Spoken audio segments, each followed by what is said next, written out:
Hello friends, very more welcome to all of you to the success educator. इस video में discuss करेंगे computer के questions और ये हमारा सेट नंबर 3 है। ऑलरेडी सेट 2 जो है मैंने कंप्लीट करवा दिए हैं और ये हमारी क्लासेस जो है गाइस ये डेली बेसिस पे चलेंगी। और आज हमारा डे नंबर 3 है जिसमें हम MCQ प्रैक्टिस करेंगे आपके GOA 965 के लिए। सो इम्पॉर्टेंट सेशन रहने वाला है। काफ़ी सारे क्वेश्चन जो है रिपीटेड हैं, काफ़ी सारे एग्जामिनेशन में जो है क्वेश्चन रिपीट होते रहते हैं, तो प्रीवियस ईयर के क्वेश्चन ही आपके लिए जो है मैं यहाँ पे लेके आता हूँ। तो सेशन को स्टार्ट करने से पहले नए स्टूडेंट चैनल को सब्सक्राइब कर लेना और वीडियो को लाइक कर देना अगर वीडियो अच्छा लगता है तो, ठीक है। तो चलिए स्टार्ट करते हैं दोस्तों। पहला जो क्वेश्चन है यहाँ पे, the first computer language developed was. तो पहली कंप्यूटर लैंग्वेज जो थी वो कौन सी थी? कबोल थी, पास्कल थी, बेसिक थी या फिर फोर्ट्रैन थी? तो याद रखें ये थी आपकी फोर्ट्रैन, ठीक है। फॉर्मूला ट्रांसलेशन इसका फुल फॉर्म है और ये स्टार्ट की गई थी 1957 में, ठीक है। सो 1957 में फोर्ट्रैन को इन्वेंट किया गया था, ओके।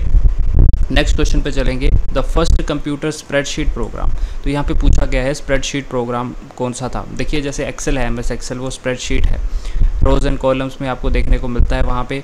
और पहला जो कंप्यूटर स्प्रेडशीट प्रोग्राम था वो था विजीकैल्क। या नाम याद रखना, विजीकैल्क जो है पहला स्प्रेडशीट प्रोग्राम था। और ये बेसिकली किसके लिए बनाया गया था? तो ये Apple II कंप्यूटर था उसके लिए जो है ये बनाया गया था।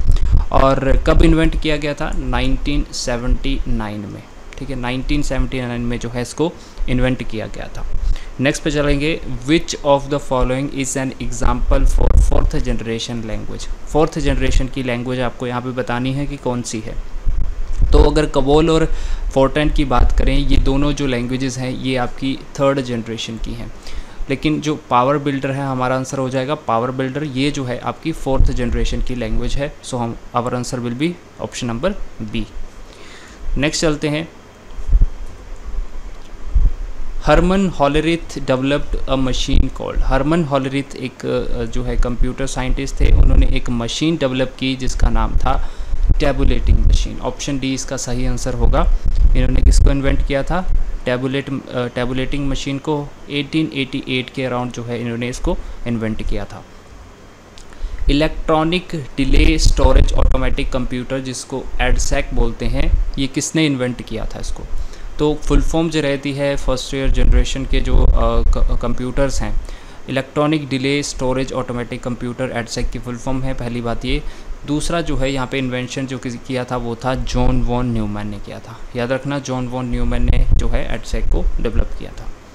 Which registers can interact with secondary memory. अब जो क्वेश्चन होंगे आपके रजिस्टर्स के ऊपर बेस्ड होंगे और ये काफ़ी इंपॉर्टेंट टॉपिक है। मेमोरी जो है one of the best topic of SP++ या फिर कोई भी एग्जामिनेशन हो कंप्यूटर का, तो इम्पॉर्टेंट टॉपिक है। रजिस्टर की बात करते हैं जो डायरेक्टली इंटरेक्ट करता है सेकेंडरी मेमोरी के साथ, यानी कि जो आपकी SSD रहती है, सॉलिड स्टेट ड्राइव या फिर हार्ड ड्राइव के साथ, वो होता है memory address register. Option number B is the right answer hair.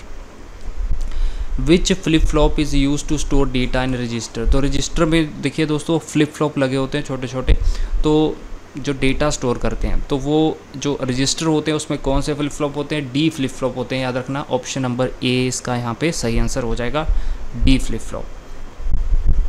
ISP stands for, एक आपने सुना होगा इंटरनेट की टर्म में इंटरनेट सर्विस प्रोवाइडर, लेकिन यहाँ पे कंप्यूटर के आर्किटेक्चर से रिलेटेड क्वेश्चन है। तो इंस्ट्रक्शन सेट प्रोसेसर जो है इसको बोलते हैं। Option D will be the right answer, instruction set processor, okay. Next is the decoded instruction is stored in. तो जो डिकोड की गई इंस्ट्रक्शन होती है CPU के द्वारा, वो कहाँ पे स्टोर होती है? वो आपकी स्टोर होती है इंस्ट्रक्शन रजिस्टर में। Option C will be the right answer, instruction register में स्टोर होती है जो कि डिकोडेड इंस्ट्रक्शन रहती है। Which is not an integral part of computer. इनमें से आपको बताना है कि कौन सा इंटीग्रल पार्ट नहीं है कंप्यूटर का।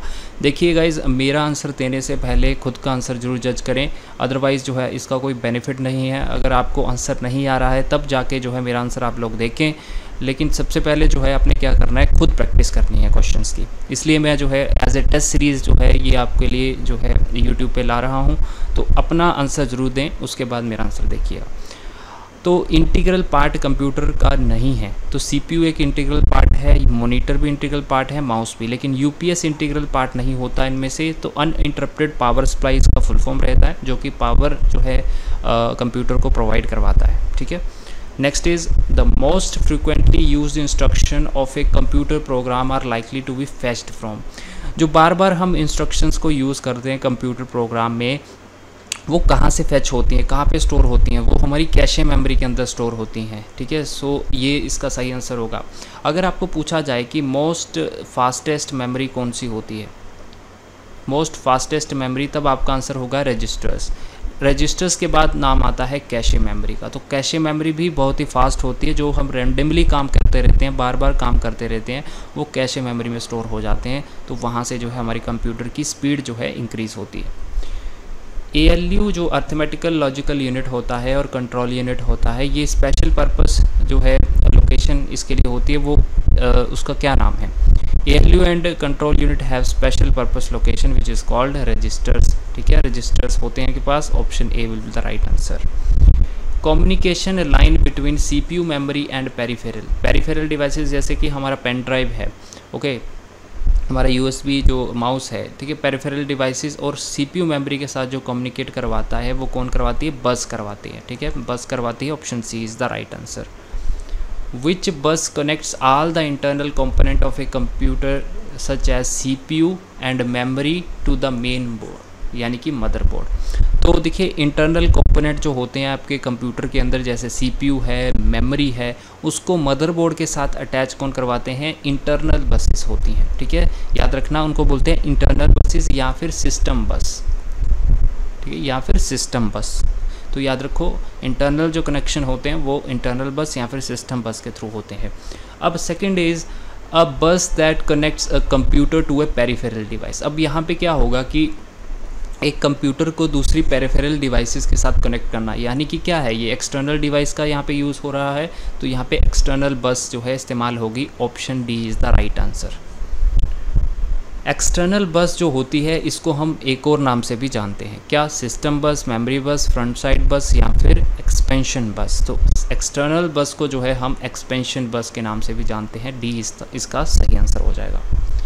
The command to access the memory और the input output device is carried by. तो कमांड जो कि असेस करती है मेमोरी और उसको इनपुट आउटपुट डिवाइस को, तो वो कौन सी जो है होती है? डेटा बस होती है, एड्रेस होती है, कंट्रोल बस होती है।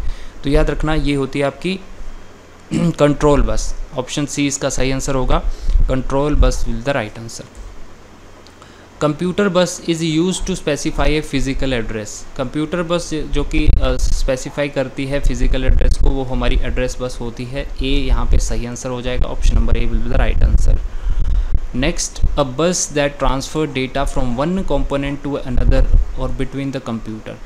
तो क्या करती है बस? क्या करती है? ट्रांसफ़र करती है डेटा एक कंपोनेंट से दूसरे कंपोनेंट में। वो कौन सी बस होती है? वो हमारी डेटा बस होती है। जो डेटा को ट्रांसफ़र करेगी वो डेटा बस होगी, obviously. Okay, B is the right answer. Risk क्या होता है? रिस्क मीन्स एक होता है सिस्क, एक होता है रिस्क। रिस्क होता है रिड्यूस्ड इंस्ट्रक्शन सेट कंप्यूटर। क्या होता है? Reduced instruction set computer. और ये होता है कॉम्प्लेक्स इंस्ट्रक्शन सेट कंप्यूटर। तो दोनों जो है एक आर्किटेक्चर है, एक प्रोसेसर के आर्किटेक्चर जो है ये दोनों हैं। सो इनके बारे में भी आपको थोड़ा नॉलेज होना चाहिए। जो मैंने आपको बुक बता रखी है उसमें ये सारी चीज़ें दी गई हैं, जिसके लिए जो है मैंने आपको बोला था कि आप GOA की प्रिपरेशन कर रहे हैं तो उस बुक को काइंडली ज़रूर लें, आपका बेसिक सारा कवर हो जाएगा। Dash is a register for short-term intermediate storage and arithmetic and logical data in a computer CPU।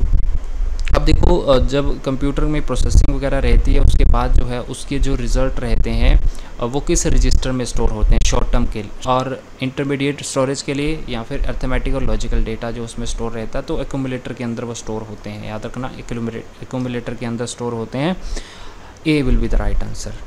Next is dash is a group of commands for a CPU in machine language. तो क्या है? Dash is a group of commands for CPU in a machine language. तो CPU के लिए जो commands रहते हैं वो इंस्ट्रक्शन सेट हमें उसको बोलते हैं, instruction set. B will be the right answer. John von Neumann architecture किस टाइप का आर्किटेक्चर था? मल्टीपल इंस्ट्रक्शन था, मल्टीपल डेटा था, सिंगल इंस्ट्रक्शन मल्टीपल डेटा? तो इसका आंसर डी होगा सही। सिंगल इंस्ट्रक्शन सिंगल डेटा, सिस्ट जो इसको आप बोलते हैं, उस टाइप का जो है उनका आर्किटेक्चर था। So this was the lecture guys. If you like the video please make sure कि आप लाइक बटन पर क्लिक कर दें, और नए स्टूडेंट जो हैं चैनल को ज़रूर सब्सक्राइब कर लेना, क्योंकि डेली बेसिस पे हमारे वीडियोस चलते रहेंगे।